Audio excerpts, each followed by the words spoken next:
I want to thank everybody for being here this afternoon in support of the Equal Rights Amendment. I want to particularly recognize Marina Grohl, Robbie Madden. Where are you, Robbie? Delia, where's Delia here? Delia's back over here in the corner. And of course, and all the others who are here, because I could go on naming people for quite some time, but they have been such great, passionate champions of the Equal Rights Amendment for so very long that I felt it was important to recognize their efforts here in North Carolina. And I think the important thing for us to realize, well, you're here today, we're talking about Equal Rights Amendment, but it's been 99 years ago that women first obtained the right to vote under the 19th Amendment of the Constitution of the United States. And it's been 47 years ago that the ERA was introduced, but we're still fighting today to get it ratified by the states. Yes. It was 4 years ago today, March 5th, 2015, that I introduced the ERA bill here in North Carolina. And of course, today, I reintroduced that ERA bill, and I plan to continue reintroducing it until we finally get it ratified.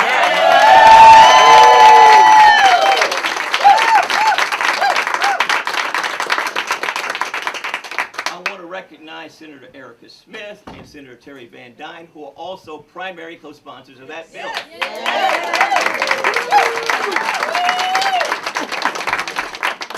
We need to capitalize upon the momentum that's been created in recent years by Nevada passing ERA back in 2017. Yeah. By Illinois passing ERA in 2018. We only need one more state to ratify. One more state. One more state. One more state. One more state. One more state. One more state. We're at 38. We're 38. We're 38. We're 38. Thank you for the enthusiasm. All right. But let's think about this. Now, here in North Carolina, with 37th in teacher pay, and I'm not very proud of that. With 39th in the amount we spend on pupils in our public schools, I'm not particularly excited about that. But I'm going to be very, very excited when we become the 38th state to pass the ERA.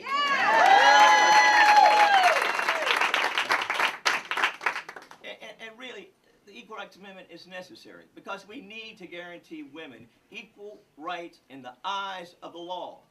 This is absolutely self-evident. And regardless of whether you're a Democrat, a Republican, or independent, we should all be able to come together and collaborate to support the Equal Rights Amendment. Without the ERA, state government right here in North Carolina does not have a legal duty not to discriminate against women. I can remember years ago going to some Senate leadership and saying we need a pay equity study done here in North Carolina about what people get paid for their jobs, regardless of whether they're men or women. I was told we can't fund that. We can't move forward with that. Why? Because it would chart a course for litigation because we knew that there were differentials. That needs to end. And we all know women don't get paid comparable pay for comparable work. We know they're getting about 78 cents on a dollar for every dollar that a man earns. These are the types of things that we should all be concerned about. So today we have 3 national speakers that have come into town that are going to share their thoughts and perspectives on the ERA here in North Carolina and nationally. We have today Carol Jenkins, co-president of the National ERA Coalition, Bettina Hager, who is the DC director of the National ERA Coalition. We have Eleanor Smeal, president of the Feminist Majority, and somebody who's been in the trenches fighting for ERA virtually all of her life.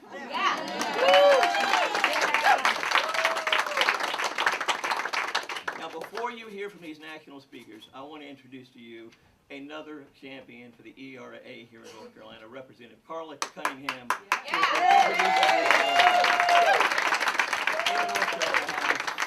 After we hear from Representative Cunningham and the national speakers in the order which I identified, there'll be an opportunity for other primary sponsors of either the House bill or the Senate bill to also share with you remarks. Thank you. Carla, it is good to see all of you here. Now, this is 99, but next year is 100. And we know a wave of things are going to happen for women when 100 hit.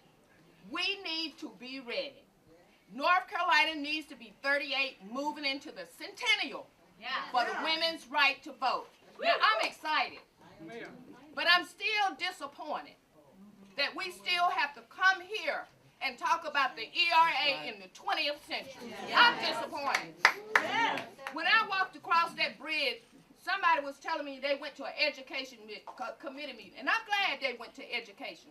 But until we address the inequities in pay, until we get the ERA done in North Carolina, we're going to continue to see women unequally paid. Teachers unequally paid. Nurses unequally paid.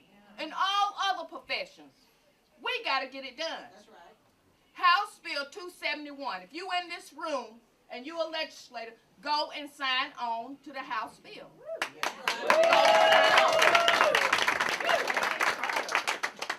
Also, I want you to know, this is not a movement for just one particular woman. It's a movement for all of North Carolina women and their families. And their families. They say, ask a woman, and it'll get done. Ask a woman, and it'll get done. We are prepared to lead.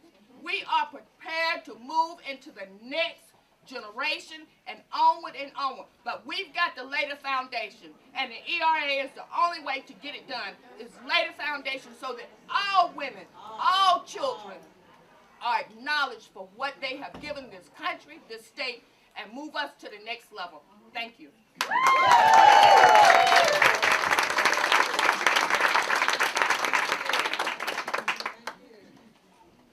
Well, all of us who know Representative Carla Cunningham know that we never want to follow her in her speeches. I'm Carol Jenkins, and I'm co-president and CEO of the ERA Coalition. We're based in New York, and we were so fortunate to have Representative Cunningham come to New York to tell the story, because if most of you know that this recent push for the Equal Rights Amendment has been a movement led by women of color. In Nevada, it was State Senator Pat Spearman. In Illinois, it was the current Lieutenant Governor, Juliana Stratton, who made an impassioned speech on the floor. It was a very close debate there. And she turned it into a reality. In Virginia, Jennifer Carroll Foy, Jennifer McClellan, Hala Ayala, women of color who are leading this movement forward. So those ideas that women of color do not support the Equal Rights Amendment are untrue. We understand that we stand to benefit dramatically.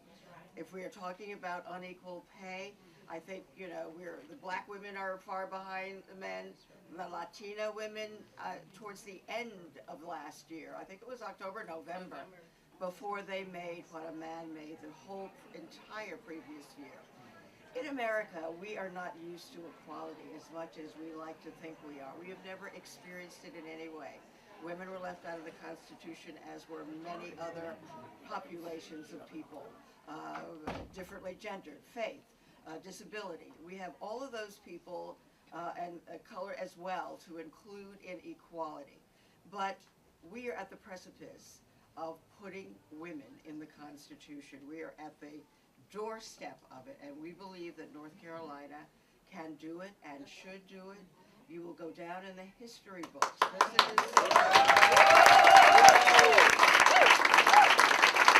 your opportunity to make your mark in the history of the United States of America by bringing true equality to this country. Thank you all so much for all of your hard work. We're here, ready to help.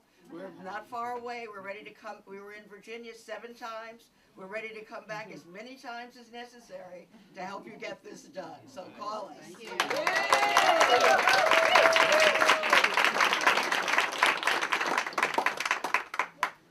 Hello.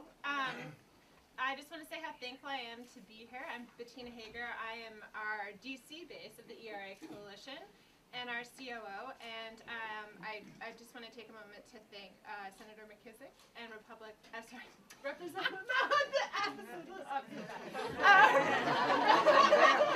Representative Cunningham for championing these bills and for ushering in North Carolina as soon to be State 38. Right. And I just what I really want to convey to everyone here, to convey to the press, everyone at home, is just how real of a movement this is, how current it is, how relevant it is. It is a movement for everyone. On the way into this room, Ellie, who will speak soon, was asked by a younger woman, "Can I be involved?" I don't think younger women are here. Woo! And we are.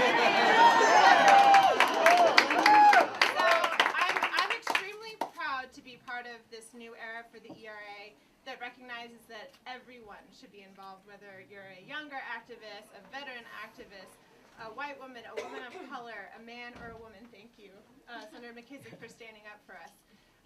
But really the message here today is that North Carolina will be 38th state, and that it is a movement that is real, and it is a movement that that is going to end with success. And we're very excited.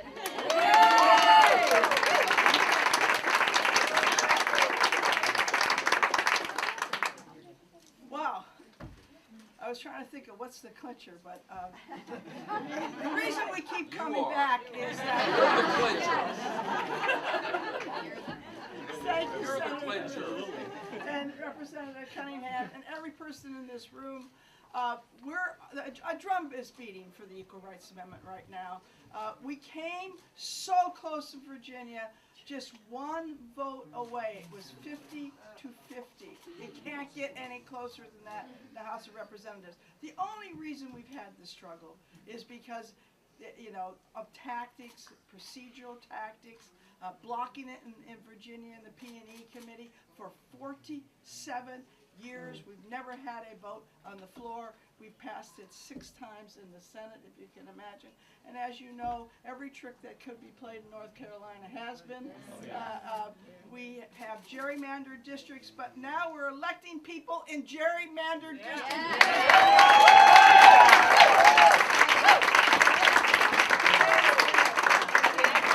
We're not going to stop. And we're now, numbers matter. And we are the overwhelming majority of the population of this country in support not only for the Equal Rights Amendment, but all kinds of issues such as public education and, you know, reducing prison sentence. I could go on and on. But we now are not taking gerrymandering because it doesn't matter. We're the vast majority. All we got to do is turn out the vote. And I know that we're close here in North Carolina. I have spent a lot of time here, as you all know, back and forth, but I went to school here. I know this state. I might have been the wrong college for some of you. No, the right But guy. I grew out of Duke University, and I know that we can do it here. Don't let anybody tell you that the old South is old. It's the new South. It's for equality and justice for all, and we're going to pass it here.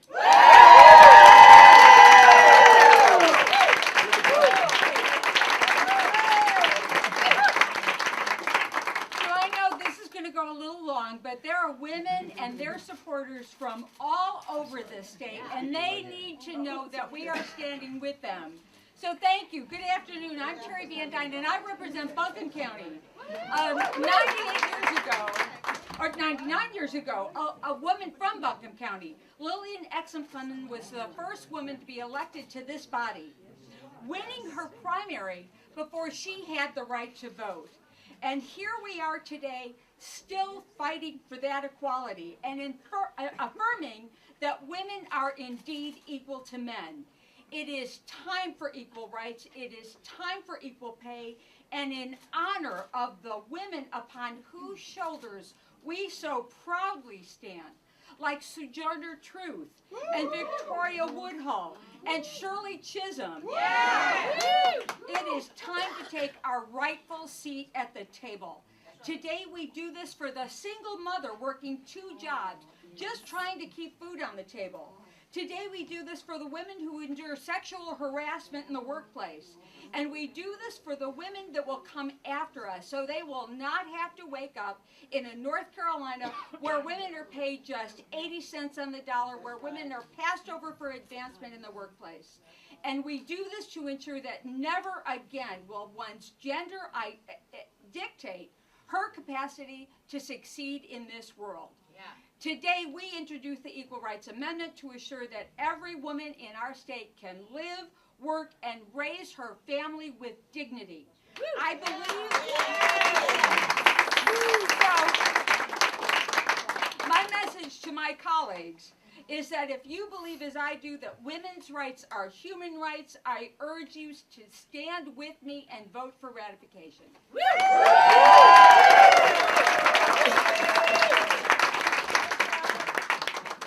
Thank you for being here and showing your support for the ERA. With North Carolina's help, and by the way, I sit in Lillian Exum Clement's seat in the House. I'm Susan Fisher from Asheville. With North Carolina's help, winning women's constitutional equality could move even closer to becoming reality. Many of us already understand that while the right to vote is important and necessary, it unfortunately does not guarantee true equality for women, nor does it protect against discrimination based on sex. The ERA will help address prejudices and sexism, which current legislation simply cannot adequately address. North Carolina's ratification of the ERA would make it the 38th state to support the ERA and make a strong statement that North Carolina recognizes that women have historically been given less rights than men. And by the way, I'm so happy to see the men in this group who are in touch with their feminine side. We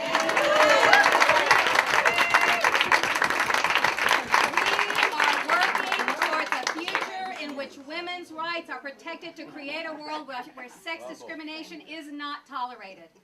Broad and inclusive protection can only come if we choose to ratify the ERA. The past 2 years have proven that now, more than ever, we need and deserve women's rights protection. We have also seen that our people support the ERA. Women's protest marches are again reaching all-time highs, and the majority of people already think we provide equal protection under the law. Let us follow in the footsteps of Illinois and Nevada and become part of the majority, which believes that all people deserve the same rights. Let us choose to be remembered as those who did, not those who did nothing, and ratify the ERA. Thank you very much.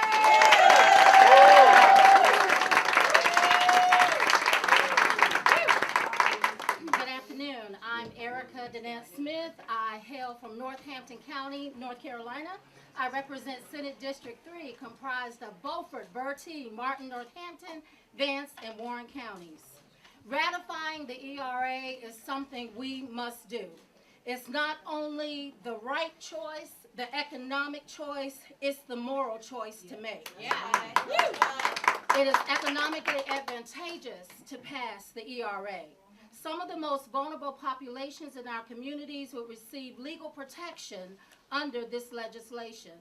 I want to highlight some key findings from the recently released Status of Women in North Carolina Employment and Earnings Report.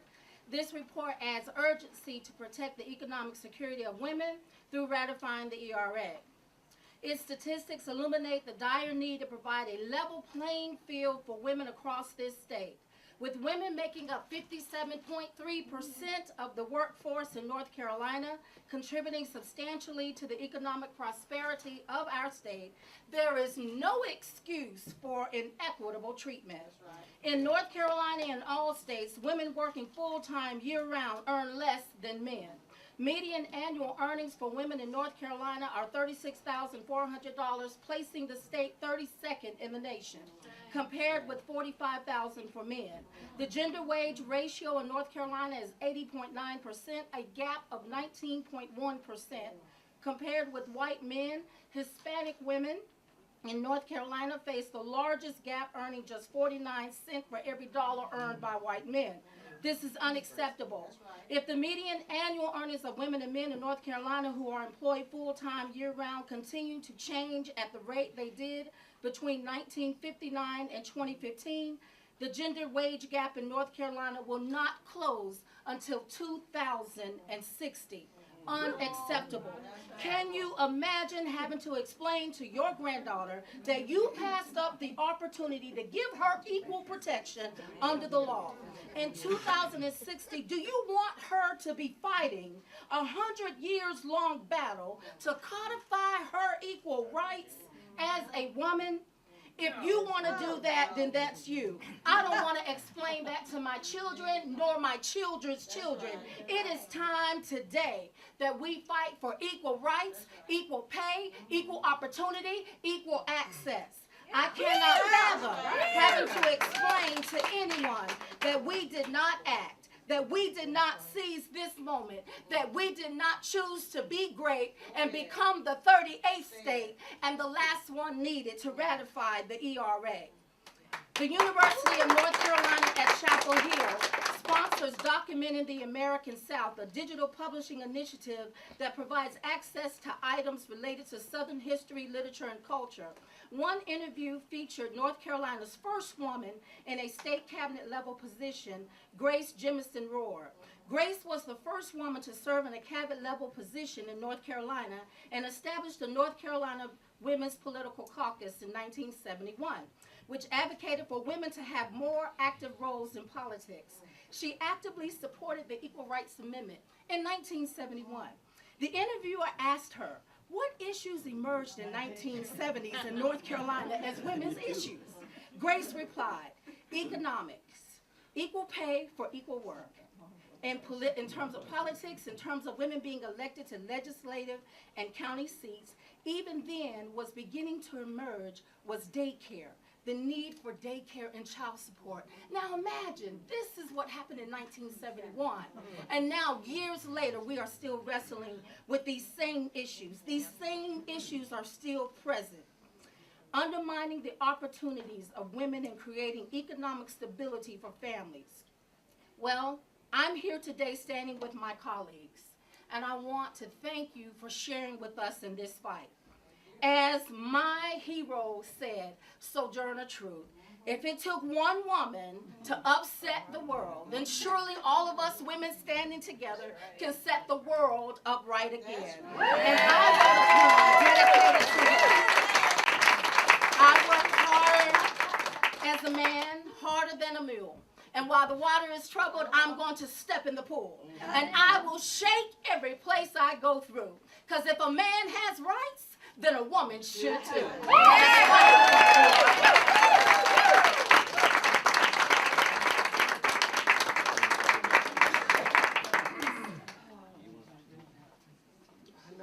there any other primary sponsors who wanted to speak? If not, let me thank all of you for being here today. The enthusiasm in this room is overwhelming.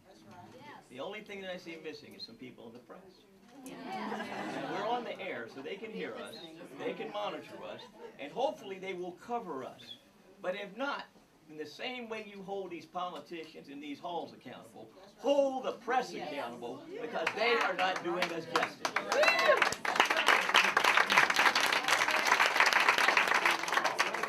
And on that note, let me thank you all once again. I would ask that the people who were... What's the bill number?